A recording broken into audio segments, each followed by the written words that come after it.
ahora que hay focos y nuestros celulares tienen casi que linternas todos, cuando uno habla de velas, no tiene el mismo significado de hace mucho tiempo, donde había que buscar la vela y saber dónde estaba el fósforo y a oscuras. Pero podemos imaginarnos aquí ahorita que estamos en un lugar donde se va la luz totalmente oscuro y usted sabe dónde está la vela, entonces abre la gaveta, saca la candela y sabe que ahí está el fósforo y enciende la candela. Y entonces, claro, uno enciende la candela que tiene su basecita. Imagínense la escena como alumbra la habitación. Ahora, el acto seguido, imagínense que agarran la vela encendida y la meten debajo de la cama.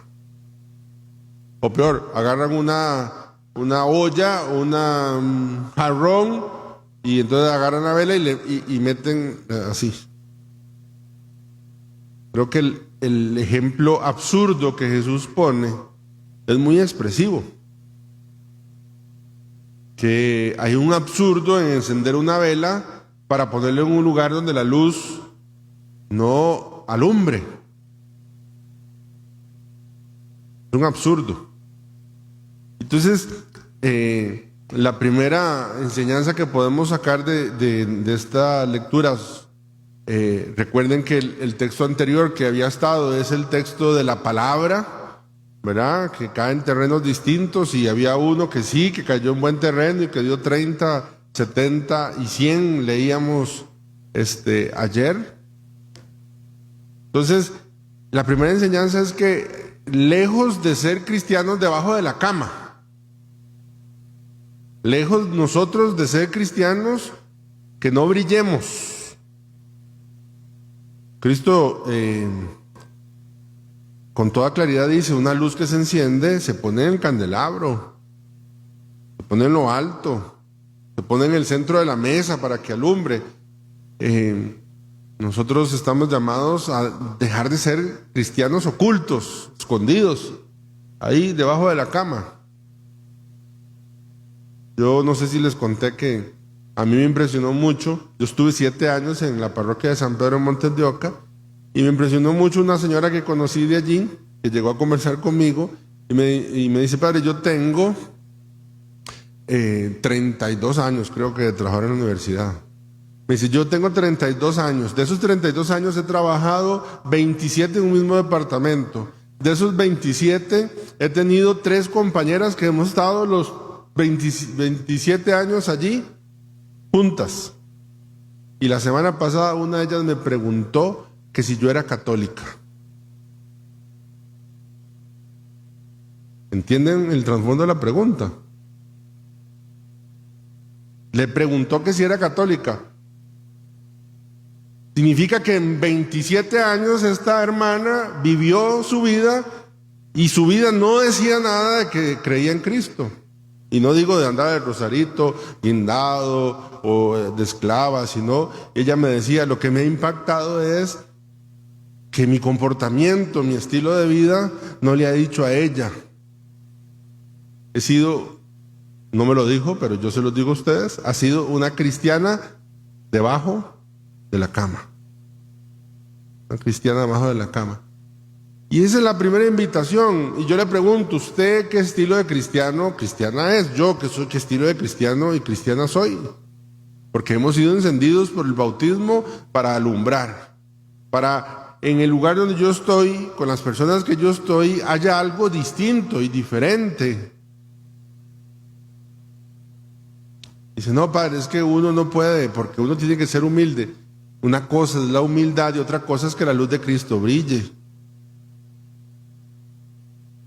Y humildad usted dice que es que no se glorifique a Dios por la luz, por lo que Dios está haciendo en su vida, por lo que usted está intentando dejar que Dios haga en su vida, entonces estamos mal. Hoy es como que en la noche nos pensemos, soy un cristiano debajo de la cama.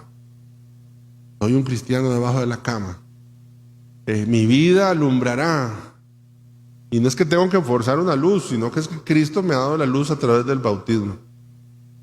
La otra enseñanza que yo quisiera es que está tan clarito aquí, pero nada más resaltarlo, es la misma medida, la misma medida.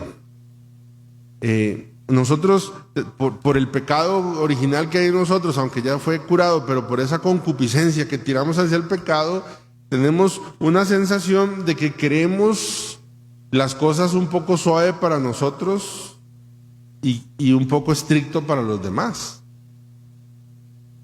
Hay hasta un refrán, recuerden que yo peleo con los refranes, ¿verdad? Dice, primero mis dientes y después mis parientes, ¿verdad? Eso significa que yo quisiera.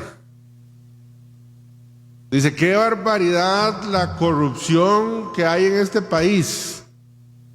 Pero cuando usted es el beneficiado de esa corrupción, cuando a usted le hicieron saltar una lista, en un espacio, en la lista de operaciones que tenía, entonces, uy, qué dicha, qué bendición de Dios fue eso, ¿verdad?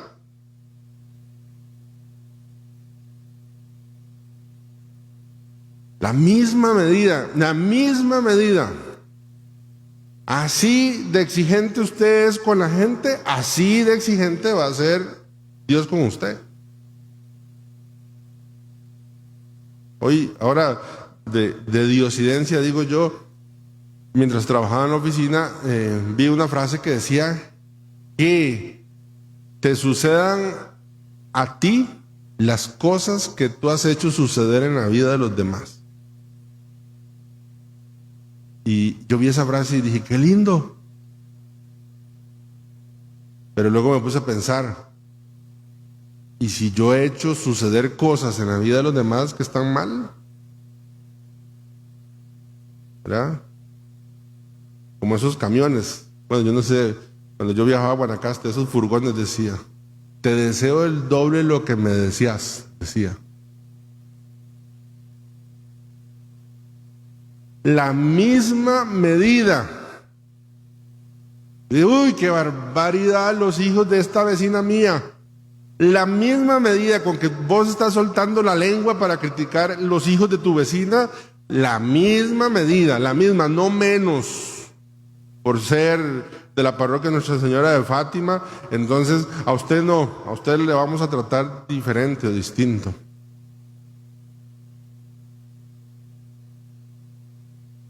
La misma medida. Yo he conversado con señores, con hijos drogadictos, oyéndolos criticar los hijos drogadictos de otros.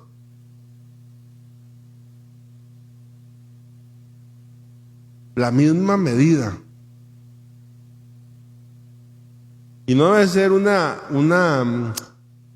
¿cómo se llama? Un anuncio que nos dé miedo. Sino más bien, pienso yo que está en clave más positiva que en negativa, porque dice, y con creces. Entonces, usted ha sido generoso, la misma medida de generosidad, y con creces. ¿Verdad? La misma medida. Pónganse a pensar en eso. Sobre todo porque está hablando de las relaciones, ¿verdad?, con los demás, porque lo dice, se usará, esa misma se usará para tratarlos a ustedes con creces, como la que ustedes utilicen para los demás. Jesús en muchas veces ha utilizado esta misma idea para que no se nos olvide. Incluso en la oración del Padre Nuestro nos dice, perdona nuestras ofensas, como nosotros perdonamos a los que nos ofenden. Es decir, la misma medida. Perdónanos a nosotros en la misma medida en que nosotros perdonamos. ¿Verdad? La misma medida. Si usted tiene, le doy un tip cristiano. Digamos, si usted tiene un contacto que le cae mal, un compañero de trabajo, una vecina, un sapricista, un sacerdote, que a usted le cae mal, le invito a que ponga en el teléfono del WhatsApp, entonces usted pone, por ejemplo, que yo les caigo mal, entonces usted pone, Padre Toto, la misma medida. Entonces, cuando le llegue un mensaje de esa persona, cuando usted lo ve en el trabajo, usted diga, la misma medida. Entonces, con esa persona usted es misericordioso, la misma medida.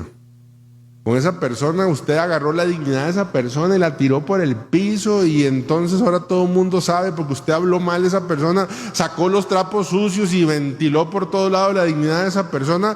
No estoy hablando si es mentira o es verdad, nada más la misma medida. Diga, la misma medida, diga. La misma medida.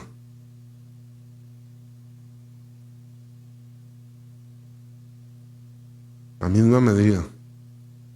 Incluso algunas reglas de monasterio dicen duro con uno, suave con el otro, pero la verdad es que es al revés. Todos queremos suavecito y a los demás duro, la misma medida. Cuentan, termino yo, de un perro que andaba ahí moviendo el rabo. Y es que la historia era de un perro. En otro caso hubiera hablado de un gato, ¿verdad? Pero un perro entra, una casilla que está así, se asoma y se asoma otro perro. Y entonces el perrillo se le queda viendo, el otro perro se le queda viendo, y entonces el perrillo empieza a... Y entonces, claro, el perro... Y entonces el perro empieza a ladrar más duro, y el otro más duro, y el otro hace un alboroto, y el otro más duro todavía. Entonces el perro se cansa tanto ladrar y agotado se da media vuelta y se va, pero como él no sabe leer, arriba decía la casa de los espejos.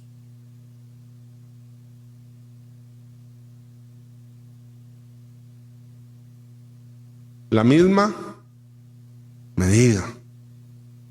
La misma medida. Pidámosle al Señor hoy entonces esas dos gracias. Que si estamos medio escondidos debajo de la cama, que nos ayude a salir de allí. A veces el pecado nos manda allí porque sabemos, nuestra conciencia nos dice que estamos mal, que estamos en una situación y nos quiere mandar allí. Entonces hay que decir al pecado: yo he sido transformado por la sangre de Cristo para hacer luz, y estoy invitado a acercarme a la luz para liberarme de mi pecado y salir debajo de la cama. Y la segunda cosa, en el trato con los demás, la misma medida. Nunca se nos olvide, la misma medida. Y eso tal vez nos va a ayudar a controlar un poco la lengua y a controlar un poco los pensamientos también. Porque hay una promesa de Dios. Yo lo siento que para las cosas buenas, pero la promesa no dice si es para una cosa o la otra, lo dice en general. Así que también entonces eso nos hace mucho bien tenerlo presente. La misma medida, recuerden, la casa de los espejos, y así será al final de nuestra vida. Sido generoso, llegará a una medida generosa. Sido criticón, pues y será tu medida, la misma medida. Gloria al Padre, al Hijo y al Espíritu Santo.